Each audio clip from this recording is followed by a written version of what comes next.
My name is Daniel Carter. I'm 32 years old, and I've lived most of my life in Boston. This is the story I've never told anyone. I call it..."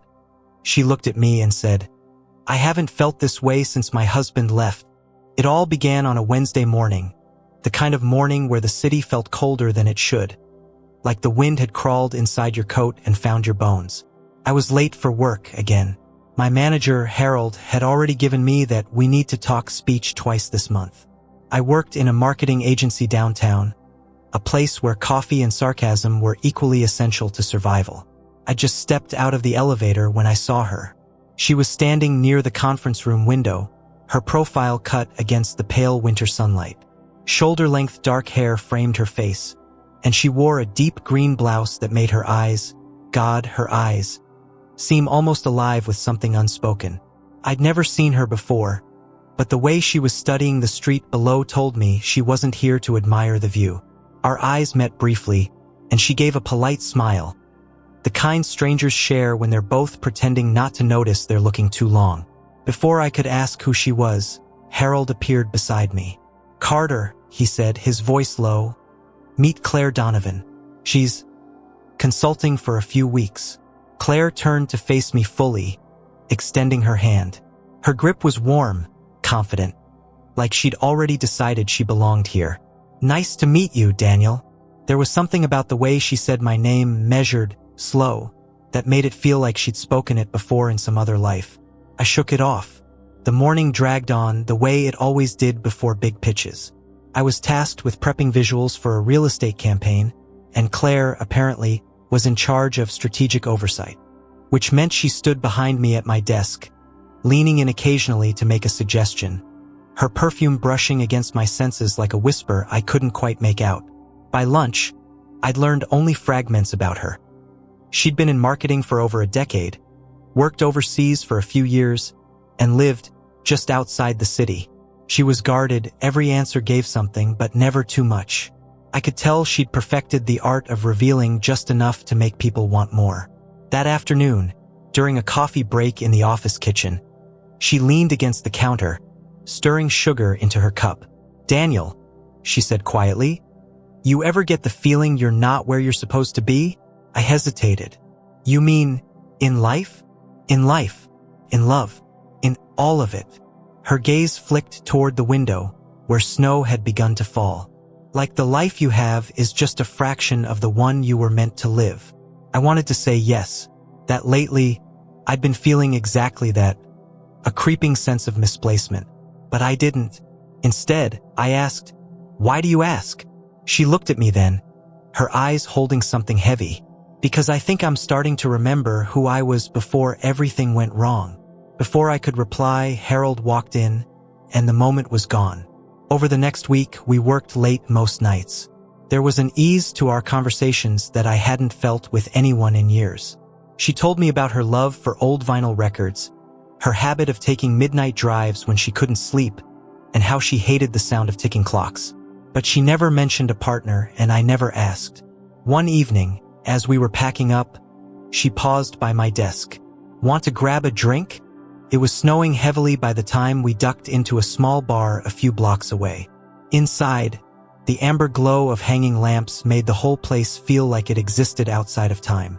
We talked about everything: childhood dreams, regrets, the people we used to be before we learned how to hide the sharp edges of ourselves. And then, somewhere between her third sip of whiskey and my second beer, she said it. Her voice softened, almost like she was afraid of her own words. "Daniel, I haven't felt this way since my husband left." I froze. I hadn't known she was married, or had been. I managed to say, "What happened?" She smiled faintly, but there was no joy in it. "He walked out 2 years ago. No note, no fight, just gone. Took some clothes and never came back. And for 2 years, I've been numb." She reached across the table, her fingers brushing mine.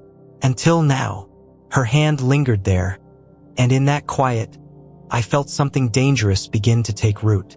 But something else, something in her eyes, told me this wasn't just about attraction. It was about something deeper, maybe even darker.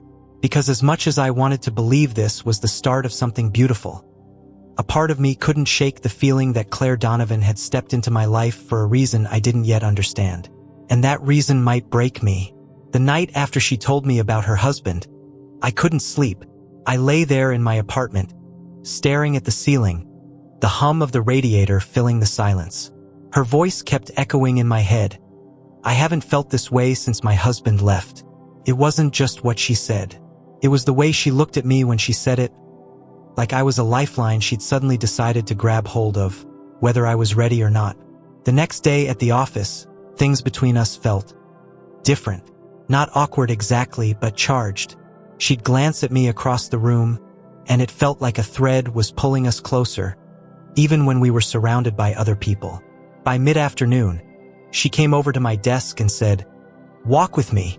We slipped out into the cold, the snow from the night before still crisp under our shoes. The streets were quieter than usual, muffled by the weather. We walked without talking for a while, until she stopped near the entrance to a small park. "I wasn't planning to tell you about him," she said finally. I looked at her. "Then why did you?" She gave a half smile, eyes down on the snow. "Because you don't look at me like I'm broken. Everyone else does. My sister, my friends, even strangers. But you?" She looked up at me then, her gaze locking onto mine. "You see me like I'm still whole. And I don't know why." I swallowed hard. "Maybe because you are." The words hung there between us, heavy and fragile all at once. She reached up, brushing snow off her hair, and for a second her hand lingered near my cheek before she pulled it away. "You don't know everything yet, Daniel," she said softly. "And when you do, I don't know if you'll still see me the same way." That should have been my cue to ask questions, to slow down, to be cautious. But I didn't. Instead, I found myself wanting to know everything she was hiding. That night, she invited me over to her apartment. It was small but warm, filled with soft lighting and shelves stacked with books, old records, and photographs. I noticed one frame turned face down on a side table, and without thinking, I reached for it. "Don't," she said sharply, more sharply than I expected. I pulled my hand back. "Sorry, I wasn't." "It's fine," she said, though her voice was tight. She poured 2 glasses of wine and handed one to me. We sat on her couch, music playing low in the background. She told me about her childhood in Maine, her father who left when she was a teenager, and how she'd spent most of her 20s trying to prove she didn't need anyone. She laughed when she spoke about certain memories, but every laugh had an undercurrent of something else, something unsaid. At one point, she looked at me for a long time, her expression unreadable. "Daniel, do you believe in fate?" I hesitated. "I'm not sure." "Why?"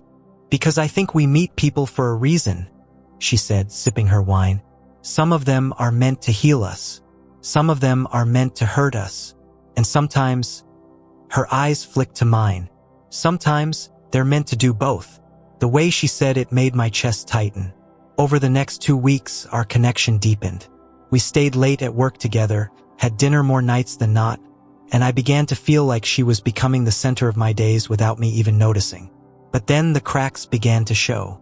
One Friday, I came by her desk to invite her to lunch, only to overhear her on the phone. Her voice was low, urgent, and filled with an edge I hadn't heard before. "I told you to stop calling me," she hissed into the receiver. "No, I'm not. Don't do this, please." She hung up the moment she saw me standing there. "Everything okay?" I asked carefully. "Yeah," she said quickly, too quickly. "Just a family thing." She smiled, but it didn't reach her eyes. "Ready for lunch?" I wanted to push, to ask who was calling her, why her voice trembled when she said please. But instead, I let it slide. That night, though, I couldn't shake the thought that maybe Claire Donovan wasn't just a woman recovering from heartbreak. Maybe there was something or someone in her life that was far from over. 2 days later, I got my first hint. I was leaving my building when a man approached me on the sidewalk. He was tall, wearing a heavy coat, with dark circles under his eyes. "You Daniel Carter?" I tensed. "Yeah." "Who's asking?" "Stay away from Claire," he said flatly. "You don't know what she's capable of." Before I could say a word, He turned and walked away, disappearing into the crowd. My first instinct was to call her, to tell her what happened. But something in my gut told me not to. Instead, I stood there in the cold, watching the snow swirl around the streetlights, wondering just what I'd gotten myself into, and why, despite every warning sign, I couldn't stay away from her. The man's warning wouldn't leave my head. For the next couple of days, I found myself watching Claire differently, listening more closely to what she said, and maybe even more to what she didn't. But every time I looked into those green eyes, every time she smiled at me, part of me wanted to believe she was just wounded, misunderstood. That Monday, she came into work later than usual. Her hair was damp, like she'd rushed out after a shower, and she wore a cream sweater that hung loosely on her frame. "You okay?" I asked when she sat at her desk. "Didn't sleep much," she said, forcing a smile. "Long night." "With who?" I wanted to ask. Instead, I just nodded. That evening, she invited me to her place for dinner. The smell of garlic and rosemary greeted me as I stepped inside. She was barefoot, moving around the kitchen with a glass of wine in one hand. "You cook?" I asked, genuinely surprised. "I do a lot of things you wouldn't expect," she said with a smirk. We ate by candlelight at her small kitchen table, the snow falling heavier outside. She seemed relaxed again, the tension I'd seen earlier in the week melting away, until I mentioned the man who'd stopped me on the street.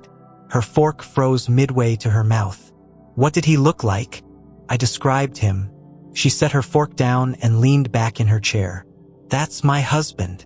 My chest tightened. "I thought you said." "I said he left," she interrupted. "I never said he didn't come back."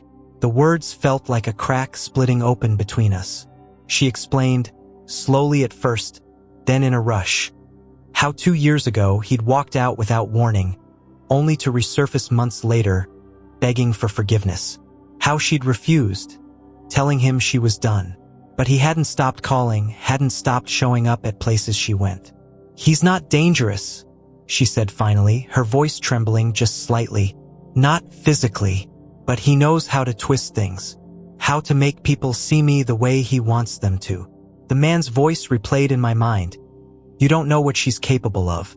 "Daniel," she said, leaning forward. "Whatever he told you, don't believe it. Please." I wanted to. God, I wanted to. But something about the desperation in her tone made me wonder if maybe there was something she wasn't telling me. That night, I stayed. After dinner, we curled up on her couch, the glow from the TV painting her face in soft colors.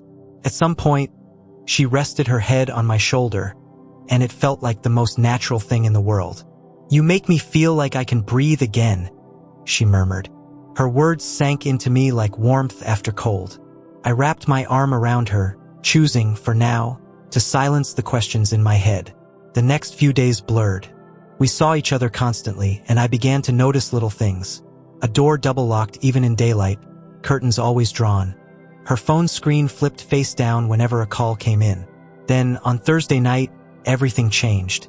I'd stayed late at the office to finish a presentation when I saw her outside, standing by her car. She didn't see me at first. She was talking to someone. A man, her voice sharp, her body angled away from him. I moved closer, just in time to hear her say, "If you don't leave me alone, I'll tell him everything." The man's voice was low, but I caught one word: accident. She spotted me then, her face shifting instantly. "Daniel, I didn't know you were still here." "Who was that?" I asked. "Just someone from before." Her answer was too quick, too neat. "Claire, what accident?" Her eyes darkened. "It's not something I can explain out here." When we got to her apartment, she poured herself a drink and sat down, her hands trembling just enough for me to notice. "2 years ago, before my husband left," she began, "we were driving home from a party. It was raining and we were both drunk. There was a crash. A man on a motorcycle." She swallowed. "He didn't make it." I stared at her. "Claire, my husband said he'd handle it, that no one would ever find out. And they didn't. But he's been using it against me ever since. Every time I try to move on, he reminds me, threatens to go to the police. She looked at me then, her eyes glassy. I know you probably think less of me now, but I swear, Daniel, I didn't mean for it to happen. I just didn't stop him when he told me to stay quiet. I sat there, my mind spinning. The woman I'd been falling for had just told me the kind of secret that could ruin a life. And yet, I still wanted her. Maybe it was love. Maybe it was madness. Or maybe, deep down, I already knew that from the moment she first smiled at me in that office. I'd been walking straight into something I wouldn't be able to walk out of. The night she told me about the accident, I didn't sleep. I stayed on her couch until dawn, staring at the ceiling while she slept in the bedroom. Every creak in the apartment made me wonder if her husband was out there, watching. Every car that passed in the street made me think about that man on the motorcycle. And every time I closed my eyes, I saw her face, beautiful, fragile, and hiding something that could destroy both of us. By morning, I'd convinced myself of one thing. Whatever was coming, I wasn't going to let her face it alone. 2 days later, it came. We were leaving the office late when her husband stepped out from behind a parked car. The street was empty, the air sharp with winter. His eyes were bloodshot, his voice low and steady. "You've been busy, Claire." His gaze slid to me. "And you think she told you the truth?" Claire stepped in front of me. "Go home, Adam." But he didn't. He took a slow step closer, pulling something from his coat pocket. A folded piece of paper. "Police report draft. All it needs is my signature. I tell them everything, they reopen the case. You think they won't notice your blood alcohol level in the autopsy files?" "Stop," she said, her voice shaking. "Or," he continued, "you tell your new boyfriend here the whole truth." I looked at her. "Claire, what's he talking about?" She wouldn't meet my eyes. Adam smirked. "She wasn't just in the car, Daniel. She was driving." The words hit me like ice water. Claire finally looked up at me, tears gathering. "I didn't mean." I stepped back. My voice came out rough. "You told me he was driving." I panicked. "I thought if you knew." She stopped, breathing hard. "I thought you'd walk away." Adam laughed, but there was no joy in it. "You see, Daniel? She's good at making people believe what she wants them to." I wanted to speak, to shout, to demand answers, but my head was full of noise. The screech of tires, the imagined crash, the weight of every moment I'd believed her without question. In the end, I didn't hit him. I didn't shout.